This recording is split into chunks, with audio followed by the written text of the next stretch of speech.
come out. It also touches my heart. You chose the career of education.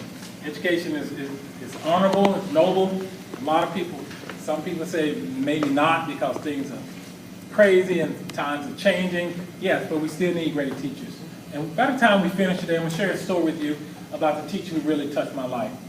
And when I wrote my book, I call her the Posey Principal. Her name is Miss Posey Smith. And that was a little old short lady from New York, came down in the 60s from New York to the South. And she was told not to do it. But it was Miss Smith who demanded that I do my job and understand my life. The reason why I come to you today is twofold. Twofold is to share with you how to keep your job and do the right things, how to keep it real in the classroom. And the reason why I say that, many years ago when I was an administrator, first started out, we started out with teachers coming in and getting their bulletin boards together and working hard.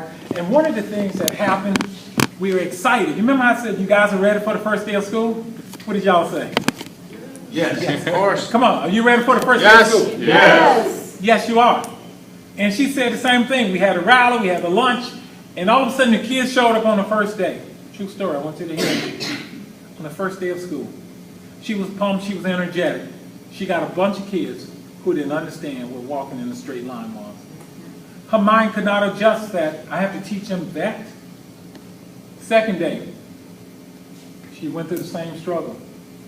Third day, she didn't come back at all.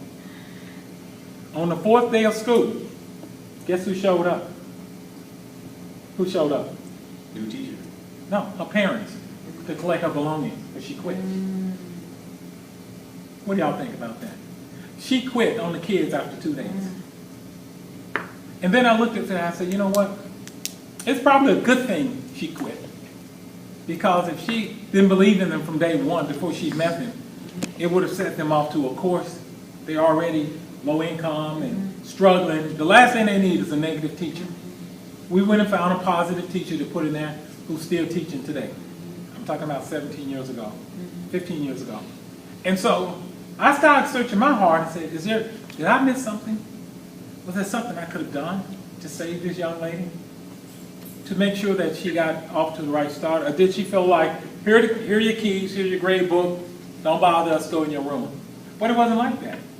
Because pre-planning week, like you guys will see next week, I went there and I said, everything's all right. I looked at her room and I talked to her. She was good. She did not anticipate the kids coming in, not knowing the colors, not knowing the shapes, don't know how to walk in a line, not understand to raise your hand before you have a question. Didn't understand that you eat with your fork and a spoon instead of. She didn't understand that. It rocked her world. You will see those things, regardless of the school. Because of where you're going, it's going to impact you. Some stories going to sadden your heart and bring tears to your eyes. I've had my share. Over my many years, I've had, knowingly, when I was a teacher, 9 students to get killed. I'm not talking about died in their sleep because they were trying to survive out there on the street. Wow. Out there. 9. Robbery, drugs. And I felt real sad. I got the newspaper one day, and one of my former students in the paper, just his face, murdered in the parking lot. Police didn't have a clue who did it and didn't care. Why? It was a drug dealer. Had one of my smartest students ever, 17 years old, serving time now. He's in prison for murder. $32. They decided to rob the local mom and pop shop in prison. But $32. They killed the man. Over $32. He didn't pull the trigger, but his buddy did. You get the same thing. So I come to you today just to share a lot of things about how do you succeed in the face of all the challenges that you probably didn't hear about in college. And so I come from the Office of Professional Standards. I really want you to understand, I'm going to share with you how to be successful. Feel free to ask some questions. This is about a dialogue between the two of us. I'm going to model some teacher behavior and best practices as well while I'm doing my presentation. I really want you to model to see how I'm going to do it. I start out and just talk to you about what you will learn. At the end of this presentation, you will be able to discuss key things about social media, the do's and don'ts, classroom management, what it means to be a great teacher. And you will be able to reflect on that teacher who really inspired you. But one of the things I really want you to know, there's a teacher who touched your life, and you're here possibly because you saw them and you said, I want to do this. But one thing I really want to share with you, you set the tone in your classroom. You can't be somebody else. You got to have someone you can lean on.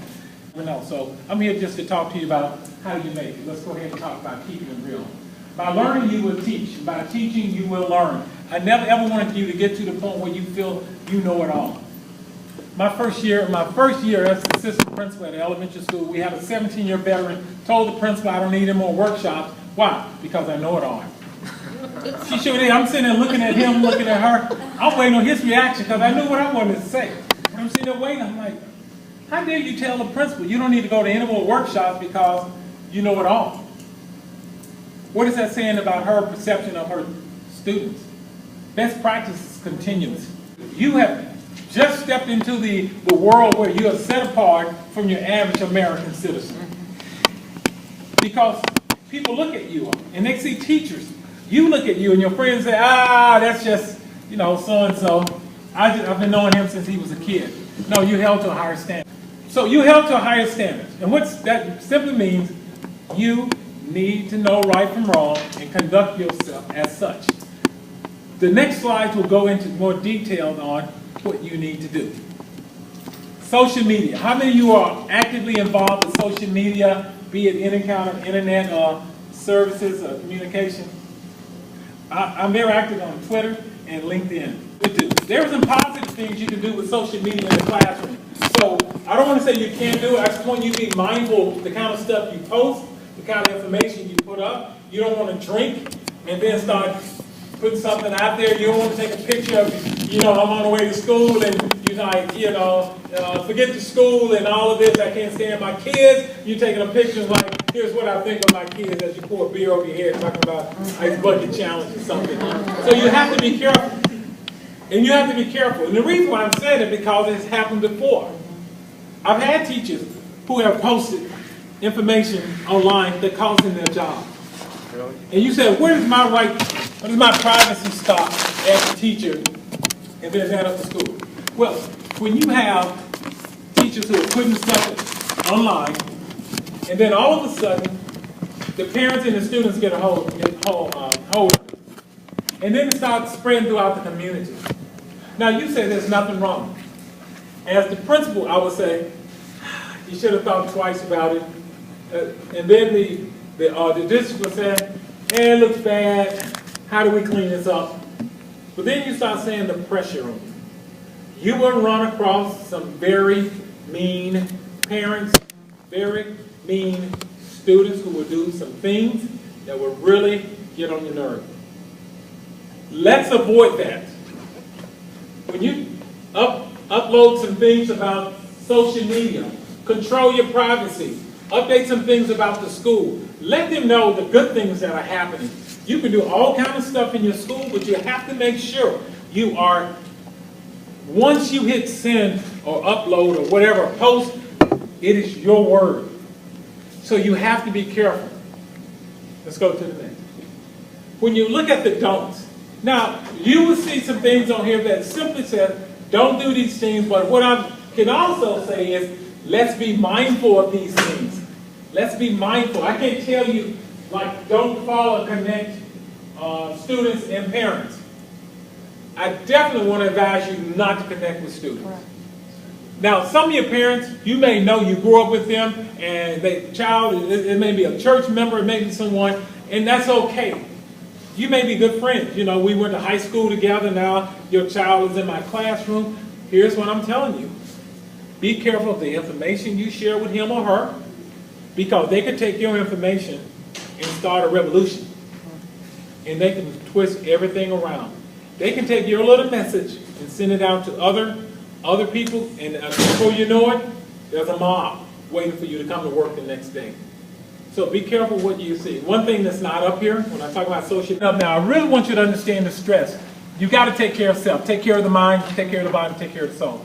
Hang with people who are positive. Let the negativity go. Let those people who get on your last nerve. You need to eat right, sleep well. You need to take some time. As a dad, a husband, a father, at 4:30, As an administrator, my business schedule, I would take my work hat off and I would put on my family hat. I had to.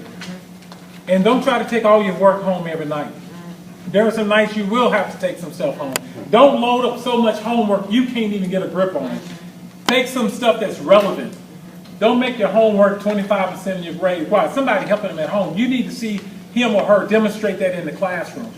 So make sure you can see them do the work. That's the growth part. Because they don't have to do the homework and still can pass your class. So we want to make sure they're very successful. And take care of yourself. Eat right.